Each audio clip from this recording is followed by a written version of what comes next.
Yo, hey, it's been a little too long. You know what? Screw it. Let's restart. This is zero. Hi, my name is William. I'm 28 years old, and welcome to Conversations with a Self-Sabotager. The title isn't even correct, but that just goes to show where I'm at mentally most of the times, you know? I want to give you guys an update on everything that's been going on in my life since, I would say, January 2026. A lot of things have changed. I am currently unemployed. So I think that's like the biggest change. And second change is I'm fully immersing myself in photography. Bought a new camera, as you can see. And I'm wearing lazy pants. Like, this is the pinnacle unemployed outfit right here. Yeah. What else has happened? I'm basically believing that I am able to do whatever I want to do because I believe in myself, and I'm very confident in myself right now. I think I've never been this confident in myself in a long time. I say never because I remember when I was a kid, I was pretty confident in myself, but as a young adult, I'm almost 30, I feel like we get so comfortable being uncomfortable. Does that make sense? No, we get so comfortable being comfortable that we forget what it felt like to be comfortable. Like, we forget that didn't make a lot of sense. You know, normally I would restart the whole thing. Normally right here, I would cut, go back, redo the whole thing, but I'm gonna keep the mistakes in. That's where I'm on right now. I'm gonna keep the mistakes in. We're gonna keep rolling with the punches. I don't know how long I'm gonna be able to talk for. Not like there's a gun on my head or anything. Just, I don't know if I got enough fuel in the tank, but I think I do. I have a lot to get off my chest, and I hope you guys are down to join me on this journey. So, starting with January 6th, the day my life turned upside down, I'd like to take a moment just sitting right here and explain to you guys how I became unemployed. So 5 months prior, if we count backwards, January, December, November, October, September, August. In August, I told my previous employer that I think it's time that I start looking for something new. I feel like I've outgrown it here, and I feel like I need to broaden my horizon, you know? Look at greener pastures. Note to future self, current self, past self, don't do that.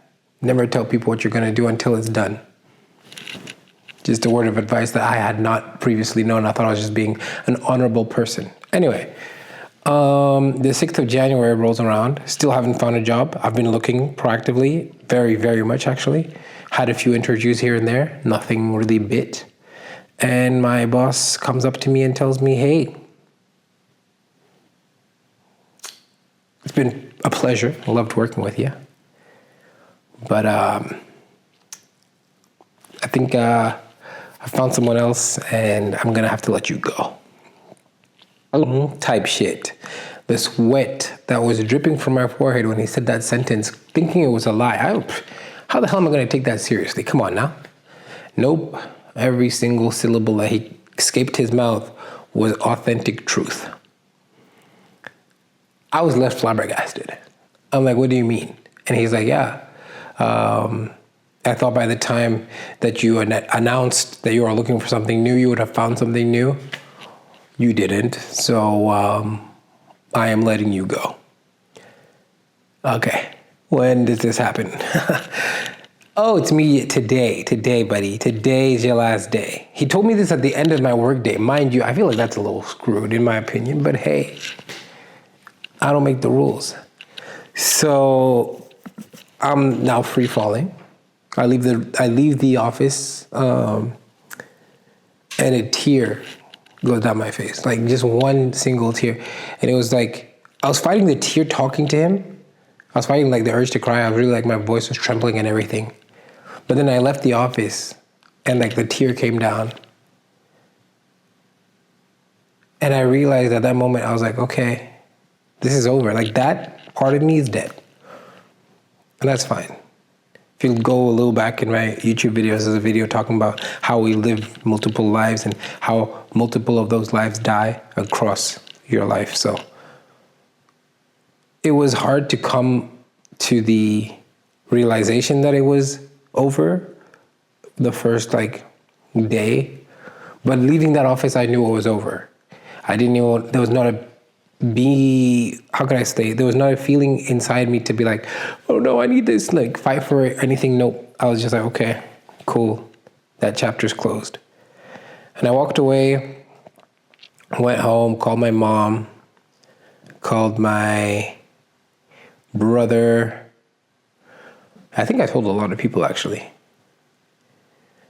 And I think the scariest person to tell was my girlfriend, because actually no, my mom. My mom was the scariest person to tell, because when I told her, she had previously told me, why would you tell him?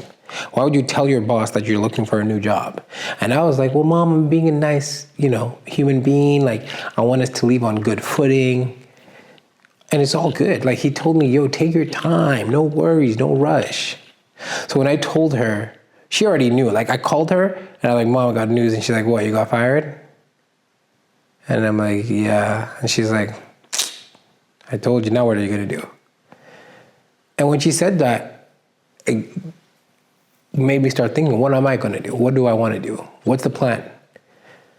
And I remember I had really gotten into photography at that moment. Like, I had a few photo shoots with some friends, and I was really getting into film photography a lot, actually. And then I told her, I'm just gonna go all in on this. I'm gonna become a photographer. And she was like, okay, like how, what, typical questions that you would ask. I had no clue how to answer. I just knew that that's what I wanted to do, and I knew that I believed in myself enough, and the people around me also thought that what I was doing was good. Now I just needed to find a way to make money out of it, because I was doing a lot for free. When I say a lot, like a lot. And I didn't mind it per se, but the skills that I had were warranted payment, And that's something that I had a hard time wrapping my head around, because I was so comfortable doing things for free because it wasn't my job. And I was doing it for the fun of it. Sometimes I would ask for payment because, I'm like, okay, I'm going to be here for a few hours. Could we talk about something here? But yeah, I only realized that I was fine doing it for money because I liked what I was doing. And I feel like if I like what I'm doing, you're going to like it because that's what you want. Like, what I'm doing is great enough for you to want it. So it's worth the exchange. And yeah, then I told her that. She said, okay, let's see how it works. Are you opposed to getting a job? And I told her, no, not at all, but I want to try. And she was really encouraging me to try. She's like, I know you've been doing it for a while. I really like your photos, so I believe in you. Just, do it. So this was January 7th, 8th. And I got a message from a photography friend of mine telling me that the Paris Fashion Week was happening within 2 weeks. And to me, it was like a no-brainer. I've always wanted to go, never had the opportunity to go because I was working. And lo and behold, I'm not working anymore. So I'm like, this is like the most opportune moment for me to actually be able to go and see what it is like to be a fashion photographer, which is something that I really want to do. I love events, I love concerts, and I love fashion, specifically how people pose. So then I book a ticket and book a hotel. I don't know where anything is. I don't know anyone in Paris at all, actually. I don't know anyone in Paris. I just know that I have to be there. That's it. Let's see how things go. So I hop on the bus. Actually, I took a bus. I didn't take a train, which would have been a smarter move because, man, that bus was stuffy. But I hop on a bus and I'm headed to Paris. This is the first time I'm going to Paris, first of all, on my own. Second of all, since 2021, 22. I've not stepped foot in Paris. It's not really for me. I just didn't like the place. So I didn't think of a reason to actually go in the first place, you know? Then being there just felt right. Like, there were so many opportunities given to me while I was there that felt like they were coming out of nothing but me just being there. Like, since I was there, these opportunities exist. I had the luck, if I could say it. I'm no longer a believer of luck because I put myself in the position for luck to hit me. So I feel like I had the opportunity is a better word. So I had the opportunity to bump into Adam and is it Matt? I forget his name. But I had the opportunity to bump into two photographers who have been doing fashion weeks for the last 5 years. And they were taking photos of a model. And I asked them, like, oh, you guys have been doing this for a while? Like, it's my first time. And, you know, it'd be so cool to see more. And they were like, yo, you've got a really good energy. I love your spirit. We're going to look for dinner. You want to join us? I'm like, yeah, fuck yeah. I'd love to join you guys. And so we head out to look for dinner. And while we're on the prowl, per se, Adam tells me or asks me if I know where the locations for the next shoots are in the following days. And I'm like, bro, I have no clue where anything is. This is like my first day. Even finding this catwalk in itself was crazy.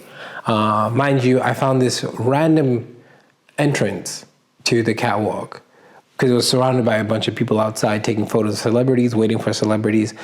And I just stumbled upon it because I was walking near kind of the Eiffel Tower. I think it was near the Champs-Élysées. And there I saw a huge group of people. And I was like, okay, clearly there's something going on over there. Went there, bumped into Adam and his friend, and we exchanged contacts. We went for dinner. When we were at dinner, they gave me a photo showing all the following places of all the following shows. Like the timetable, the location, and which show it was. Literally the jackpot. And I thanked them, of course. We had dinner, it was great. And they told me, we'll see you tomorrow. Perfect. I head home, back to the hotel. And I'm just feeling ecstatic. I'm feeling like, wow, that was so cool. The first day I'm here, I get everything that I need to keep going, Second day rolls around and I take pictures of the people outside because I'm not allowed to get in, I'm not on the list or whatever. So I'm taking pictures of people outside and then I bump into another photographer and this guy is like an OG. He's been doing it for like 30 years. His name's Simbarash. And he is like just so good at what he does. And it seems simple, like it's just taking a picture, but like the way he captures and, I won't get into the details of photography, but I didn't know you could do that, if that makes sense. So seeing his work, I was like, whoa, the hell is this? And he's like, yeah, I'm going to the next shoot. And I asked if I could tag along. He's like, yeah, come on, let's go. And so we went together and we had a little chat. A really good back and forth, just like the energy was there, him as a person, me as a person, like we just meshed. And even 5 minutes went by, this Italian guy came and he asked if he could join us to the next show. And we're like, yeah, dude, come on in. And we had like a whole conversation on the bus ride to the next location. We all exchanged Instagrams. And it just felt like, whoa, this is so serendipitous. Like, I put myself in a position, and again, opportunity came. And then day 3 was a little slow. I slept a little late. I had an unfortunate series of events happening to me during the night. Couldn't sleep, first of all, but then I also tried to party, or I tried to join this after party situation, but I wasn't on the list, so they didn't let me in, so I wasted my time. Yeah, it happens. So then I headed back to the hotel, slept. Day 3 happened, and I think I took some cool photos here and there, but nothing like magnificent, or at least in my opinion. Fast forward to the night of day 3. Right, so the night of day 3 is very important. Me and Tom, during the day, were taking pictures of people, and I took a picture of a guy named Reese, and Reese is like a musician, and he knows a bunch of people in the industry and all that. So I asked Reese, hey, bro, do you know if there's any after parties going on? I want to be where the after party is at. And he's like, bro, I got you. And he followed me on Instagram, and he sent me a DM with an invitation to SZA's birthday party, or SZA's after party, something like that. In my head, I'm screaming like a little girl, like fangirling, because I had just gone to see Kendrick Lamar and SZA live like a few months ago. So this would have been insane. Sadly, I said would have been, as you might have heard. So then the night rolls over, and I think the party started at 11 and it was going till 4. Me being, I guess, logical, I thought, okay, let me roll up at like midnight-ish. I think I was a little earlier than that. I get there and I talk to the bouncer and I show him my invitation and I talk to him in English. I was invited to this event and I'm on the list or whatever. That's what I thought, And he's like, what are you saying? And so I realized, oh, he speaks French. Let me speak French to him. So I'm like, yeah, excusez-moi, I'm on the list. I'm going to, paraphrase. And he's like, okay, who invited you? And I'm like, a guy named Reese. And he's like, okay, where is he at? And I'm like, I don't know where he is. He's most likely going to show up in a bit. He's like, all right, cool. Wait. When he comes, then you guys can all go in together. I'm like, okay, that makes sense. So I'm waiting, and I see a person that I had talked to previously, and he's like, yeah, if I don't get in now, I'm just going to go home. It's getting cold. And I'm like, yeah, I get you, man. And someone lets him in, like a person he knows on the inside comes outside and says, yo, come in. And he's like, I'll see you inside. I'm like, all right, see you, man. That was the first moment in my mind. I was like, why didn't I just talk to that guy and tell him, yo, bring me in with you? So I didn't think much of it because I was waiting for Reese, I'm like, don't worry about it. Reese is on his way. Talked to another guy, a good friend of mine, someone that I met along the time that I was there. And he gets in. And now I'm like, bro, I've missed 2 opportunities to get in because I'm waiting for one guy. Next person that talks to me, I'm going in. No if or buts about it, right? Right.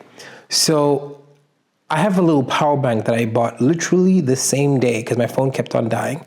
And this guy speaking Italian with a bunch of his Italian friends, I overhear him say, man, I really need a power bank because my phone's like 2%. And he didn't look that important in a sense, like, clothing wise and all that.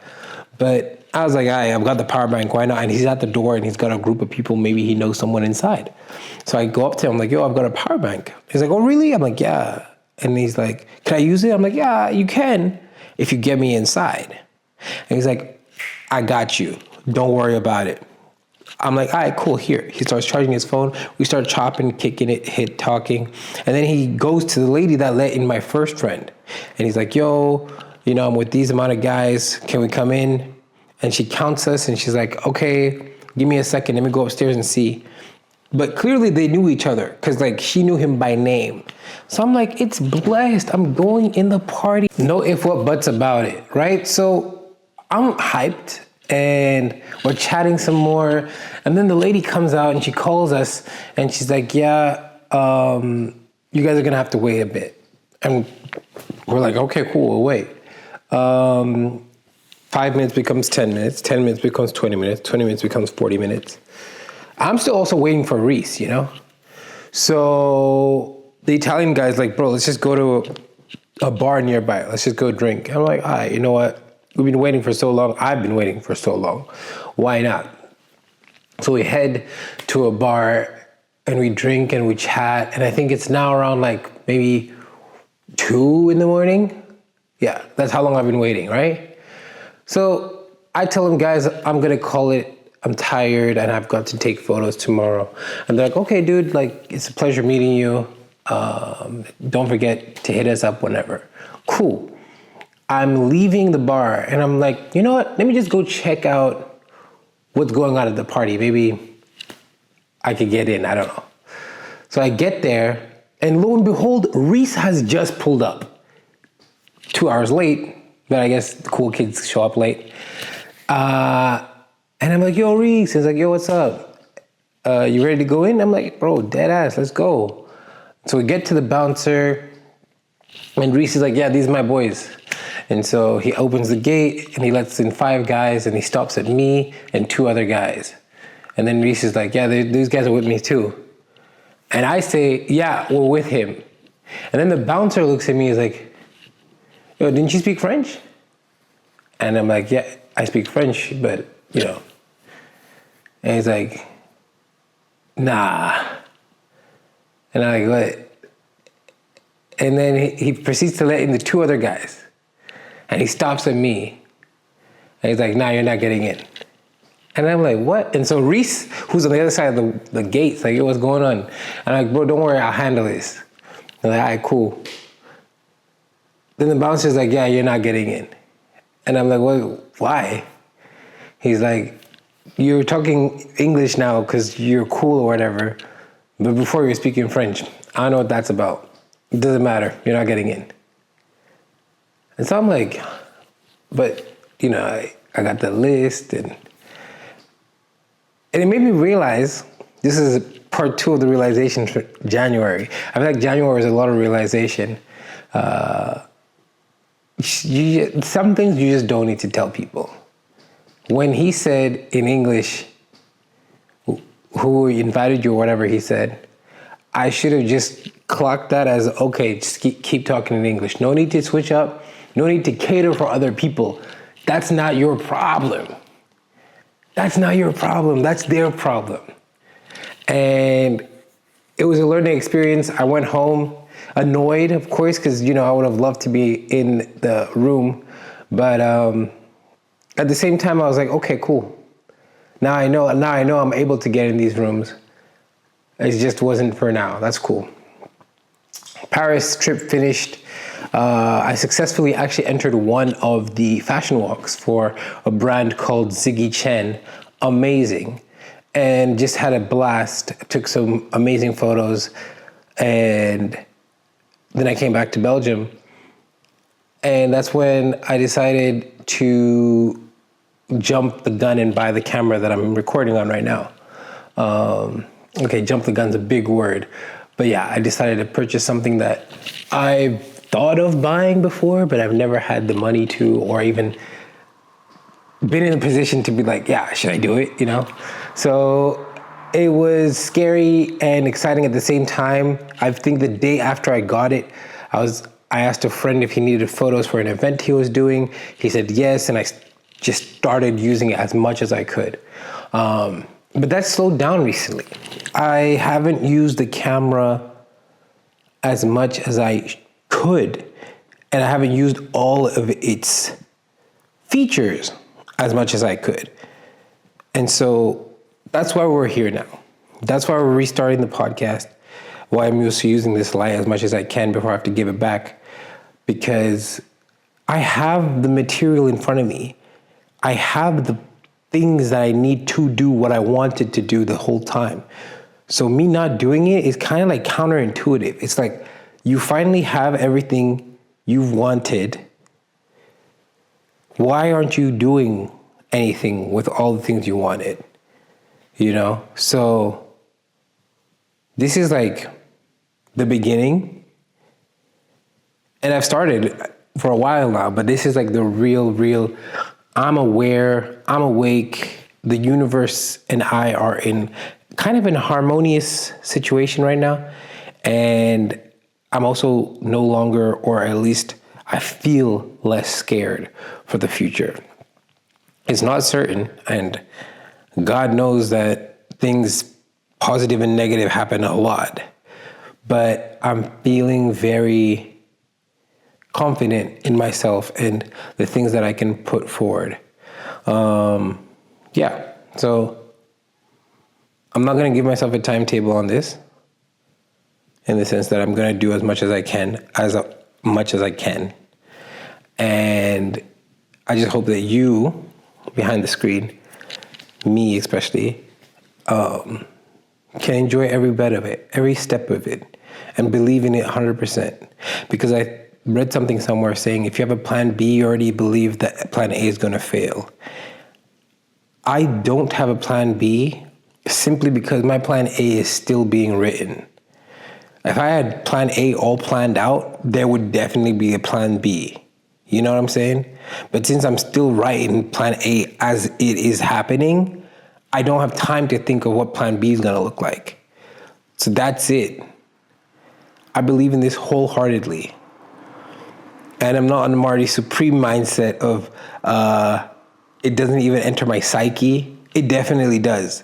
Doubt has always been part of my life. But I am working alongside doubt, and I'm flipping the script. So instead of having doubt that makes me not believe I'm able to do it, I have doubt that makes me believe I'm able to do it. So I doubt more so, how good is this going to go? How many photos am I going to take? How happy are they going to be when the photos come out? I'm just trying to flip the way my doubt works. And that, in the most part, has made me much more confident. I feel even how I speak when it comes to talking about pricing, when it comes to talking about just general knowledge of what I know, what I can and can't do.